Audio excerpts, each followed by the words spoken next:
It's happening right now. The war in Iran, the blockade of the strait, is causing the most catastrophic crash in RV industry history. This is making 2008 and 2009 look like an incredible economy. It has not been this bad in 31 years. You're going to see half of the RV dealerships go out of business by summer. You're going to see manufacturers closing their doors like that. You're going to see prices crash so bad, you're going to be able to buy things like a Brinkley fifth wheel or an Allegro bus, a Lions travel trailer, a Forest River product. You will be able to buy that stuff for 10 cents on the dollar, and I'm not joking. And banks are going to get so desperate to lend out money, they're going to offer interest rates under 3%. It's going to be a complete buyer's market, pandemonium. At least that's what the internet and social media want you to believe. Welcome to HB RV Lifestyle, the podcast. I'm the host, John Levingston, aka the Honey Badger, here to give it to you straight and transparent about the RV business, as well as some other things. Well, let me tell you from the starting point that a lot of the news outlets out there that are mainstream, like Fox News and CNN and MSNBC and ABC, have three things correct about this war. Number one is it's going to cause the price of everything to go up, not down. See, you can tomorrow, the entire United States could say we're not going to purchase any more gasoline at the pump. We're going to walk, we're going to ride our bikes, we're going to quit our jobs. We can do all that tomorrow, and it's not going to lower gas prices the way you think it would. You could go down to your local grocery store and say, I'm done buying eggs for the next 2 years, and everybody stops buying eggs for 2 years, and they just rot. That's not going to bring down the price of eggs to 10 cents a carton. That's not the way it's going to work. No matter how you look at it, inflation is here to stay. We're not ever going to see prices at 2002, 2003, 1994 prices ever again. As wages went up, so did prices. Wages will never exceed prices. As we make more money, which, by the way, not everybody does. There's a lot of people that are still making the same amount of money they made in 1998 today. Prices keep climbing like this. It doesn't go prices crash, economy grows in income. It's not the way it works. It hasn't worked like that even during the Roman Empire days. The problem is we are no longer educated about how an economy really works. You could create as many government grocery stores in New York as you want to. It's not going to bring down the price of food to 1995 levels. You're not going to go buy a can of corn for 25 cents a can. It's going to be above $1 all the time. You can tell me all you want that, oh, well, if we just all stop buying cars tomorrow, the price of cars will just crash. That's not necessarily true. What may or may not happen is those companies will just simply go out of business. See, you can't stay in business without making a profit. So for the entire, let's look at two scenarios in which prices will crash. Something would have to happen like 0809, where everybody loses their homes. So your wish for anything from bicycles to televisions to computers to cell phones. If you want everything to crash down to pre-2000 price levels or 1982 price levels, you're asking for everybody to starve and be homeless. Because that's what it would take. You would have to have 50% unemployment. You would have to have so much inventory at the banking level that the government would have to re-step in and bail out the banks for a third time just to be able to get rid of all that inventory, which means lots of people unemployed, lots of people starving, lots of people losing their homes.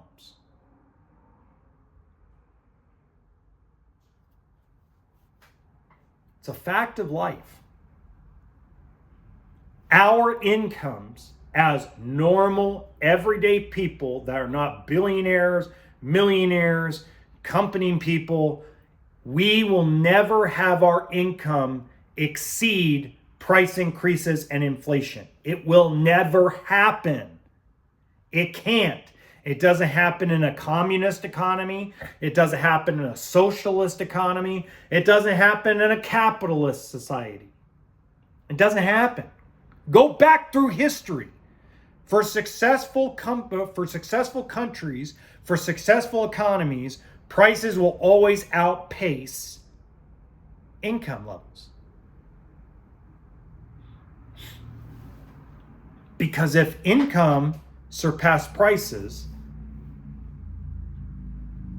it would be chaos. It'd be like the old Beanie Baby days where if everybody remembers Beanie Babies. So what's really going to happen? You're going to have some dealerships go out of business. Not going to be Camping World. Not going to be Blue Compass. Not going to be any of the big 6 corporate stores.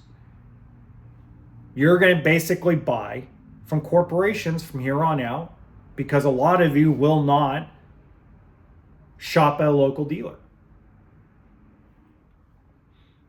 I've met too many people in person that would rather be treated like crap and drive 1,500 miles to save $1,000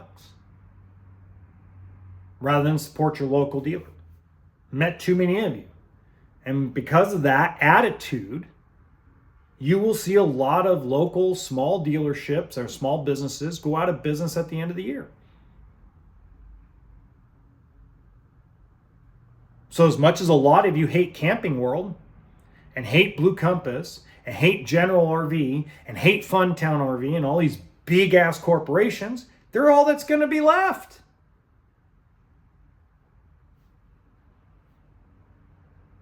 It has nothing to do with $4 gas or $5 gas. Let me tell you what happens. People don't stop buying RVs when gas was at... So in 2009, there was a point in time where gas in California was $6 a gallon in 2008. $6 to $7 a gallon of gas in California is not new to Californians.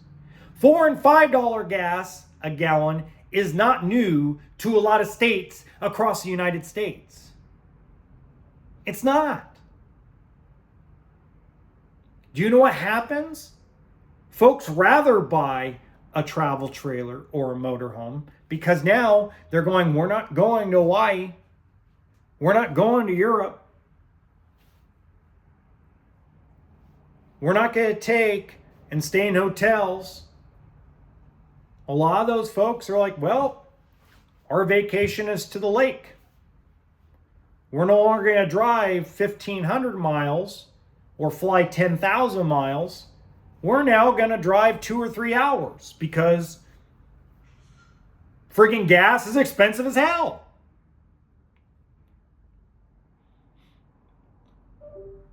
But that's not going to stop folks from buying stuff. Now, right now, people are more glued to the TV wondering when this whole conflict is going to get resolved. I've even caught myself doing it because it's like, Jesus criminy, can we just get this the hell over with?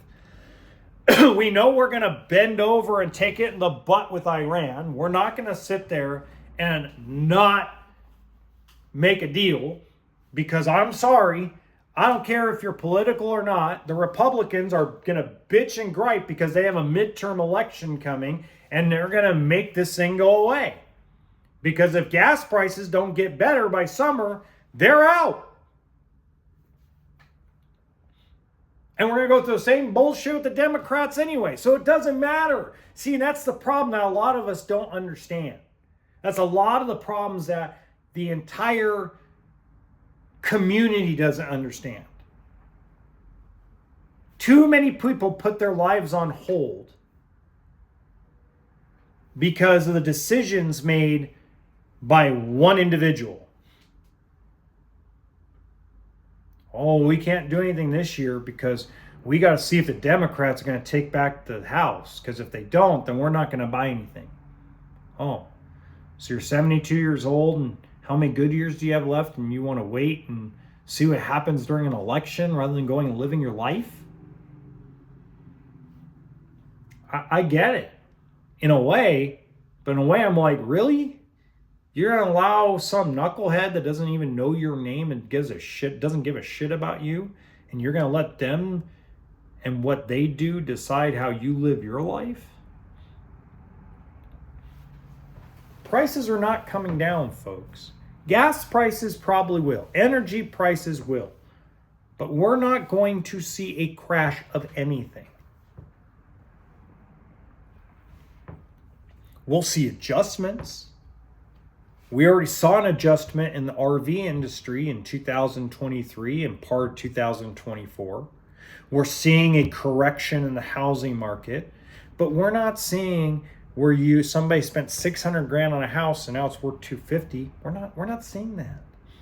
That $600,000 house now being evaluated at $545,000. It's not what you guys want it to be.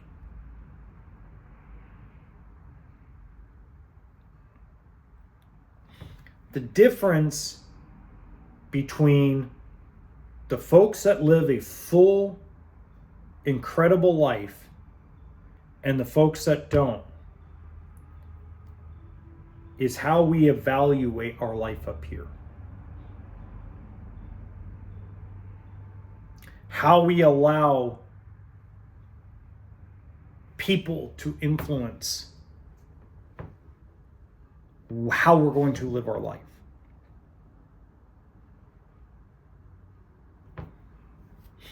You know, I have my problems with some of the RV manufacturers and always will. And I'm going to give them praise when they deserve it. But at the same time, they're doing everything they can in their power to make enough money to stay alive. And if you think they're making money hand over fist, they're not. If they were, the world would be a different place. You wouldn't see Forest River. Basically, I'm going to say allegedly, and it looks like they're forced retiring people to cut payroll because they're not making any money. Thor Industries is not making any money. I don't care what they tell you in a news article. The news article is to attract investors, so investors don't dump the stock.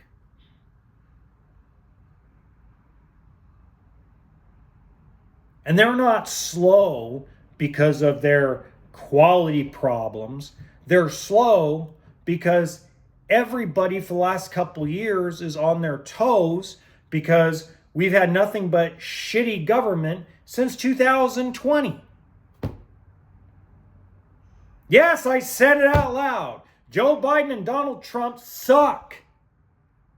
Government sucks, but I'm not going to stop them from letting me live my life. But a lot of us allow ourselves to get so angry and divided by some dumbass old white man who has no freaking clue what it's like to be poor and live on the street.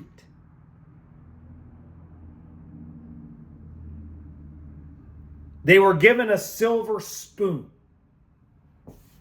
But we're going to allow people that were given a silver spoon to dictate how we live our life?